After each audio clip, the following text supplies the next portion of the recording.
ಪಾಕಿಸ್ತಾನದ ಮೇಲೆ ಭಾರತದ ಸುದರ್ಶನ ಚಕ್ರ ಬ್ರಹ್ಮಾಸ್ತ್ರ. ಇದು ಭಾರತದ ಬಳಿ ಇರುವಂತ ಅತಿ ದೊಡ್ಡ ಬ್ರಹ್ಮಾಸ್ತ್ರ. ಇವತ್ತು ಭಾರತದ ನೆಲೆಯನ್ನ ನಾಗರಿಕರನ್ನ ಕಾಪಾಡಿದೆ ಅಂದ್ರೆ ನಮ್ಮ Sudarshan Chakra. It's nothing but S-400. S-400ಗೆ ಭಾರತ ಇಟ್ಟಿರುವಂತ ಹೆಸರದು ಸುದರ್ಶನ ಚಕ್ರ ಅಂತ. S-400 ಎಷ್ಟರ ಮಟ್ಟಿಗೆ ಡಿಫೆನ್ಸ್ ಮಾಡ್ತಾ ಇದೆ ಅಂದ್ರೆ ಬರ್ತಾ ಇರುವಂತ ಒಂದೇ ಒಂದು ಕ್ಷಿಪಣಿ ಕೂಡ ಭಾರತದ ನೆಲದ ಮೇಲೆ ಬೀಳದ ರೀತಿಯಲ್ಲಿ ಅಟ್ಯಾಕ್ ಮಾಡ್ಲಾಗ್ತಾ ಇರುವಂಥದ್ದು. ನೀವು ನೋಡ್ತಾ ಇದ್ರಲ್ಲ, ಅಲ್ಲಿರೋ ಮೇಲ್ ಬರ್ತಾ ಇದ್ದಂಥ ಪಾಕಿಸ್ತಾನದ ಕ್ಷಿಪಣಿಗಳನ್ನ ಹೊಡೆದಾಗ್ತಿದ್ದು ಅದು ಇದೇ S-400, ರಷ್ಯಾ ನಿರ್ಮಿತ S-400. ಆಕ್ಚುಲಿ ಇದನ್ನ ತೆಗೆದುಕೊಳ್ಳುವಂಥ ಸಂದರ್ಭದಲ್ಲಿ ಅಮೆರಿಕ ಕೂಡ ಇದಕ್ಕೆ ಕಡ್ಡಾಡಿಸುವಂಥ ಕೆಲಸವನ್ನ ಮಾಡ್ತಾ ಇತ್ತು. ಇನ್ನೇನು ವಿರೋಧ ಮಾಡೋದಕ್ಕೂ ಮುಂಚೆನೆ ಭಾರತ ಅಗ್ರಿಮೆಂಟ್ ಮಾಡ್ಕೊಂಡ್ಬಿಟ್ಟಿತ್ತು. ಸೊ ಹೀಗಾಗಿ ಅದನ್ನು ತಡಿಲಿಕ್ಕಾಗಲಿಲ್ಲ ಅಮೆರಿಕಕ್ಕೆ, ಬಿಕಾಸ್ ಇವ್ರದನ್ನ ಖರೀದಿ ಮಾಡಬೇಕು ಅನ್ನುವಂಥದ್ರ ಬಗ್ಗೆ ಬೇಡಿಕೆ ಎಲ್ಲ ಇತ್ತು. ಬಟ್ ಈ S-400 ಎಷ್ಟು ಮಟ್ಟಿಗೆ ಸಮರ್ಥವಾಗಿದೆ, ಬಲವಾಗಿದೆ, ಪ್ರಬಲವಾಗಿದೆ, ನಮ್ಮನ್ನು ಉಳಿಸ್ತಾ ಇದೆ ಇವತ್ತು ಕ್ಷಿಪಣಿ ದಾಳಿಯಿಂದ ಅಂದರೆ ಅದಕ್ಕೆ ಕಾರಣ S-400. Pak air defence system ಸಂಪೂರ್ಣ ಉಡಿಸ್ ಮಾಡಲಾಗಿದೆ. ಏರ್ ಡಿಫೆನ್ಸ್ ಸಿಸ್ಟಮ್ ಅನ್ನೇ ಡಮಾರ್ ಮಾಡಲಾಗಿದೆ. ಲಾಹೋರ್ ನಗರದಲ್ಲಿದ್ದಂಥ ಏರ್ ಡಿಫೆನ್ಸ್ ಸಿಸ್ಟಮ್ ಆ್ಯಕ್ಚುಲಿ ನಿನ್ನೆ ಮಧ್ಯಾಹ್ನನೇ ಆಯಿತು.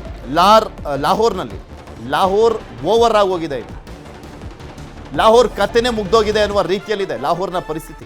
ಲಾಹೋರ್ ನಗರದಲ್ಲಿದ್ದಂಥ ಏರ್ ಡಿಫೆನ್ಸ್ ಸಿಸ್ಟಮ್ ಅದನ್ನು ಹೊಡೆದಾಕಲಾಯಿತು. ಅದಾದಮೇಲೆ ಪಾಕಿಸ್ತಾನಕ್ಕೆ ಇನ್ನೂ ಉರಿ ಹತ್ತಿದ್ದು. ಸೊ ಅದಾದಮೇಲೆ ಕ್ಷಿಪಣಿ ದಾಳಿ ಮಾಡಲಿಕ್ಕೆ ಅವ್ರು ನಿರ್ಧಾರ ಮಾಡಿದ್ದು. ಭಾರತದ ರಕ್ಷಣಾ ಬತ್ತಳಿಕೆಯಲ್ಲಿರುವಂಥ ಪ್ರಮುಖ ಅಸ್ತ್ರ ಅಂದರೆ S-400, ರಷ್ಯಾ ನಿರ್ಮಿತ S-400. ಪಾಕಿಸ್ತಾನದ ಬಳಿ ಇಲ್ವಾ? ಪಾಕಿಸ್ತಾನದ ಬಳಿನೂ ಕೂಡ ಇದೆ. ಚೀನಾ ನಿರ್ಮಿತ HQ-9 ಪಾಕಿಸ್ತಾನದ ಬಳಿ ಇರುವಂಥ ಮಿಸೈಲ್ ಡಿಫೆನ್ಸ್ ಟೆಕ್ನಾಲಜಿ ಅವ್ರ ಹತ್ರ ಇರುವಂಥದ್ದು ಯಾವುದಪ್ಪ ಅಂದರೆ HQ-9. ಅದನ್ನೇ ಹೊಡೆದಾಕಿದ್ದಾರೆ ಭಾರತದವರು. ಅದು ಎಷ್ಟು ಮಟ್ಟಿಗೆ ಸಮರ್ಥವಾಗಿದೆ ಅಂದರೆ ಅದೇ ಈಗ ಪ್ರಶ್ನೆ ಇರುವಂಥದ್ದು. HQ-9ನ ಸಮರ್ಥತೆ ಎಷ್ಟು ಮಟ್ಟಿಗಿದೆ ಅಂದರೆ ಭಾರತ ಹೊಡೆದಾಕುವಷ್ಟು ಮಟ್ಟಿಗೆ. ನಮ್ಮ ಕ್ಷಿಪಣಿಗಳನ್ನು ಟಚ್ ಮಾಡಲಿಕ್ಕೂ ಆಗಲಿಲ್ಲ. ಈಸಿಯಾಗಿ ಟಾರ್ಗೆಟ್ ರೀಚ್ ಆಗಿ ಬರುವ ಲೆವೆಲ್ಗೆ ಭಾರತ ಗಟ್ಟುಮುಟ್ಟಾಗಿದೆ. ಅವರ ಹತ್ರ ಏನೇ ಇದ್ರೂ ಕೂಡ ಮಿಸೈಲ್ ಡಿಫೆನ್ಸ್ ಸಿಸ್ಟಮ್ ಯಾವುದು ವರ್ಕ್ ಆಗ್ತಾ ಇಲ್ಲ ಅನ್ನುವಂಥದ್ದಕ್ಕೆ ಭಾರತ ಮಾಡ್ತಾ ಇರುವಂಥ ಅಟ್ಯಾಕೆ ಸಾಕ್ಷಿ. ಪಾಕಿಸ್ತಾನದ ದಾಳಿಗೆ ಭಾರತ ಪ್ರತ್ಯುತ್ತರವನ್ನ ಕೊಡ್ತಾ ಇರುವಂಥದ್ದು. ಪಾಕ್ನ ಕ್ಷಿಪಣಿ ಡ್ರೋನ್ಗಳನ್ನು ನಾಶ ಮಾಡಿದ್ದೇವೆ ಅನ್ನುವಂಥದ್ರ ಬಗ್ಗೆ ಎಕ್ಸ್ಪೋಸ್ನಲ್ಲಿ ಭಾರತೀಯ ಸೇನೆ ವಿಡಿಯೋವನ್ನ ರಿಲೀಸ್ ಮಾಡಿದೆ. ವಿಡಿಯೋವನ್ನ ರಿಲೀಸ್ ಮಾಡಿ ಉತ್ತರವನ್ನ ಕೊಡ್ತಾ ಇರುವಂಥದ್ದು.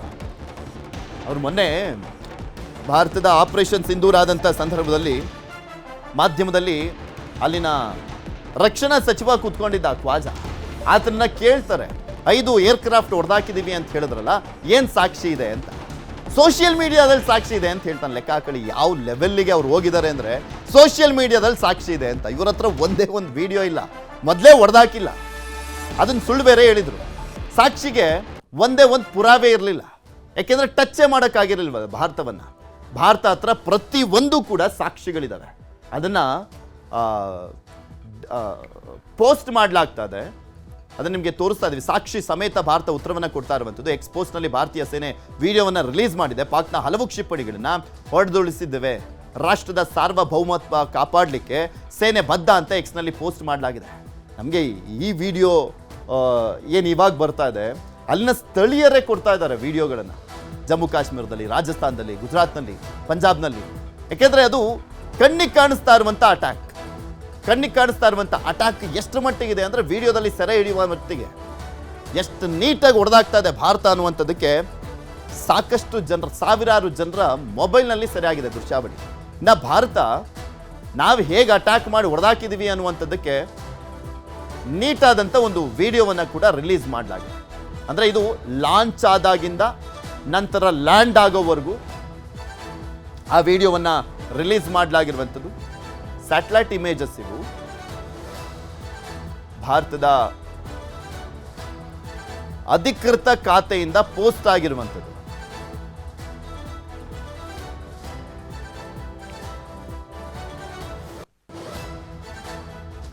ನಾವು ವಾಟ್ ನೆಕ್ಸ್ಟ್ ಅನ್ನುವಂಥದ್ರ ಬಗ್ಗೆನೂ ಕೂಡ ಉತ್ತರ ಸಿಗಬೇಕಾಗಿದೆ. ಬಿಕಾಸ್ ನಿರಂತರವಾದಂಥ ಸಭೆಗಳನ್ನು ಮಾಡಲಾಗ್ತಾ ಇರುವಂಥದ್ದು.